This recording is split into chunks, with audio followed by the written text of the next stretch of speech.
Dan saya merasa bahwa ya seluruh pengetahuan itu kan sekedar menguji konsistensi di dalam reasoning, di dalam penalaran. Filsafat sebetulnya mirip dengan matematik karena ingin menguji konsistensi. Matematik hanya menguji konsistensi. Jadi bagian yang sama antara matematika dan filsafat adalah di dalam memelihara keruntuhan penalaran. Salah bernalar dalam matematika dan salah bernalar dalam filsafat itu fatal. Artinya seluruh fasilitas untuk menghasilkan konklusi dibatalkan oleh gagal nalar. Di dalam filsafat namanya fallacies, gagal nalar. Nah itu yang saya pakai selalu untuk membahas sesuatu. Jadi kalau saya bilang rejim itu dungu, ya dungu karena gagal nalar. Karena inkonsistensi di dalam penalaran, dalam kebijakan. Bukan orang yang dungu, tapi cara berpikirnya dungu. Nah, yang hilang dari peradaban modern adalah Allah itu tidak begitu hadir di hati kita. Saya sering cerita di mana-mana, teks hadis itu sebenarnya berbunyi gini, ini hadis sahih. Mangka na yu'minu billahi wal yaumil akhir fal yukrim jarohu. Ada yang fal yukrim jarohu doifahu, ada yang fal yakul khairan aw yasmut. Siapa yang iman dengan Allah dan Rasul maka harus memuliakan tetangganya, memuliakan tamunya. Dulu itu ada seorang ulama dipanggil anak muda, dibully dari sekarang. Wahai kiai, datang ke rumah saya. Datang kiai itu. Setelah sampai ke rumah orang itu, silakan kiai kembali ke rumahnya. Saya tidak butuh kiai. Kiai itu dengan riang kembali. Setelah di rumah dipanggil lagi. Pak Yai, silakan datang ke rumah saya. Datang lagi. Ya senyum-senyum kiainya santai. Wah, nggak jadi butuh Pak Yai, silahkan kembali lagi. Sampai 3 kali. Oh itu kalau rektor digitukan marah itu. Dosen marah. Kiainya santai. Santai, senyum-senyum, rileks. Ketika ditanya, kenapa Pak Yai tidak tersinggung? Jawabannya unik. Anak muda, saya ini senang sekali nuruti perintah Allah, disuruh menghormati tetangga. Sehingga ketika Anda manggil, ya saya datang. Ketika Anda nyuruh pulang, ya saya pulang. Saya senang sekali nyenangkan tonggo. Dan itu perintah Allah, jadi tidak ada hubungannya dengan kamu. Wah, pemudanya nangis minta dimaafin. Kalau kita kan enggak, kita ini dosen, kiai, mungkin kita doktor, mungkin kita profesor. Tapi kita ini sering didikte oleh orang bodoh. Kalau orang bodoh itu jengkel, lo kita ya jengkel. Lo kamu jengkel, dijengkelkan orang bodoh itu namanya terdikte. Itu bodoh apa pinter? Oh itu tidak pinter sama sekali. Kalau betul-betul kamu pinter hanya bisa didikte oleh Allah Subhanahu wa ta'ala. Jadi antara hukum Allah apa? Wa ahsin man asa'a ilaika, berbuatlah baik sama orang yang berbuat buruk sama Anda. Itu dikteannya Allah. Kalau dikteannya orang-orang bodoh kayak dimangkel ben mangkel, terus kamu mangkel. Itu bodoh apa pinter? Nah, problem kita kekinian adalah wong pinter wong bodoh itu podo-podo bisa didikte oleh sekelilingnya. Terus karuan wataknya perempuan seperti itu, wataknya anak-anak seperti itu, kita didikte. Anak-anak jengkelin kita mangkel, berarti kita didikte oleh orang bodoh. Makanya agama itu unik, kadang ngendikan wa ahsin man asa'a ilaika, kadang wasil man qata'aka, sambunglah orang yang memutus kamu. Karena dengan demikian kita hanya didikte oleh Allah Subhanahu wa ta'ala, bukan didikte oleh hukum sosial. Cara Jawane nak ngapiki tangga sing apik akeh tunggale. Berbuat baik sama yang berbuat baik pada kita itu mbok orang fasik ya seperti itu, maling ya seperti itu, sama.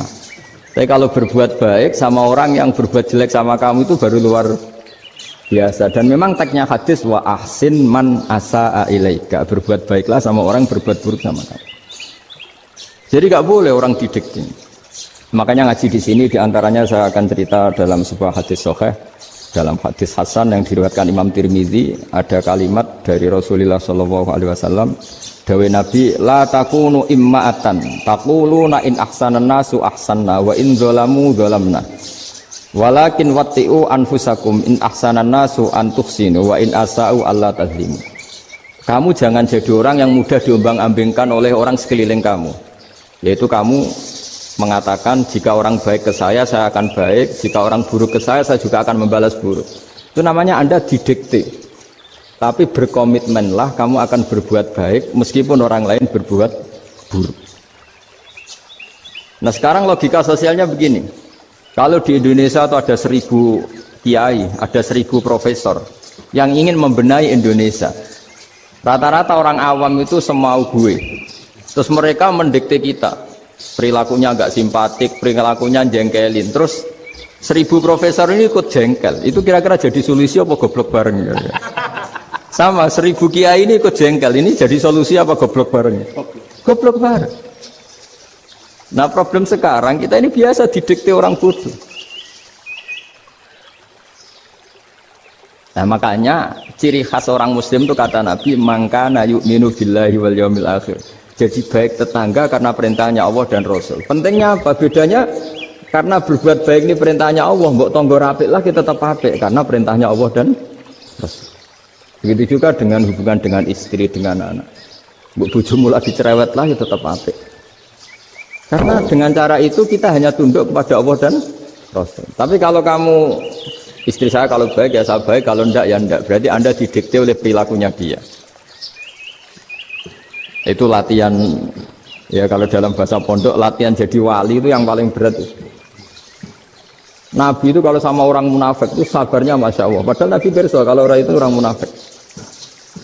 Karena dengan cara seperti itu, bahwa kebaikan Nabi pada seseorang itu atas perintahnya Allah dan Rasul, bukan atas nama servis.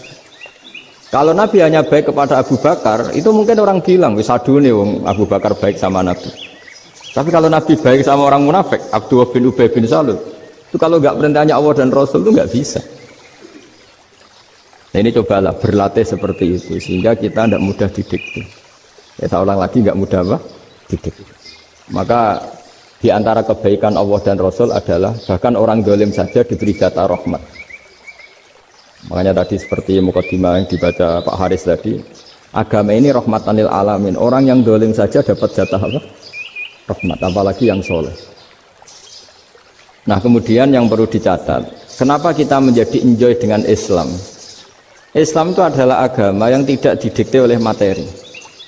Jadi kalau Anda ingin makan enak, mungkin kalau pikiran kebanyakan orang, anak-anak muda yang milenial, yang gaul, ingin makan enak ya makan yang disukai. Misalnya sate atau bakso Malang atau apa. Kalau orang-orang yang jadi wali gak gitu cara berpikir. Ini yang masih orisinil. Ditanya, ini dunia baru kesulitan makanan, baru resesi. Cara makan enak gimana? Jawabannya lucu. Ya gampang, idamuhu alju. Idam itu lauk. Kalau kamu ingin makan lauknya paling enak apa? Alju. Kamu harus lapar banget. Sampai kalau puasa itu melihat tempe itu wah luar biasa. Tapi kalau kamu nggak puasa, air putih itu nggak menantang. Tapi kalau puasa, tempe air putih itu menarik dan Anda tetap lahap. Apa? Karena lauk terbaik adalah alju, yaitu lapar. Nah tapi kita ini enggak, kita ini kayak orang bodoh. Kayak orang bodoh tadi, profesornya makan nyaman ya kalau sesuai selera. Nah itu kan sama dengan anak-anak ABG. Anak ABG itu makan lahap ya kalau yang disukai. Lalu bedanya apa ABG sama profesor? Kalau cara berpikir masih sama kan itu. Kiainya juga gitu. Kiai makan enak kalau yang disukai, kalau enggak. Lalu bedanya apa kiai sama orang awam? Orang awam juga gitu, makan lahap ya kalau yang disukai. Nah ternyata perilaku kita ini yang pintar sama yang bodoh sama. Kalau kamu ingin berkasta lebih baik, itu cara makan enak itu apa? Idamuhu aljur. Lauk terbaik adalah karena kita sangat lapar. Makanya masyhur dalam cerita-cerita tarikh sirah nabawiyah, Nabi diberi hadiah, beberapa hadiah. Di antaranya ada yang diterima, ada yang enggak. Termasuk yang dikembalikan itu dokter. Ada seorang raja memberi hadiah Nabi dokter Tobit. Itu sama Nabi dikembalikan. Karena dokter ini sudah lama kumpul Nabi itu nggak pernah sakit. Akhirnya dokter ini putus asa, ini nggak perlu diobatin. Ketika ditanya, kenapa ya Rasulullah engkau tidak pernah sakit? Karena kita ini kaum, kita ini komunitas masyarakat yang tidak akan makan kecuali lapar. Dan kalau sudah makan, berhenti sebelum kenyang. Jadi sederhana sekali pengobatan zaman itu. Sebagian besar penyakit itu pasti disebabkan kita ceroboh dalam hal makan.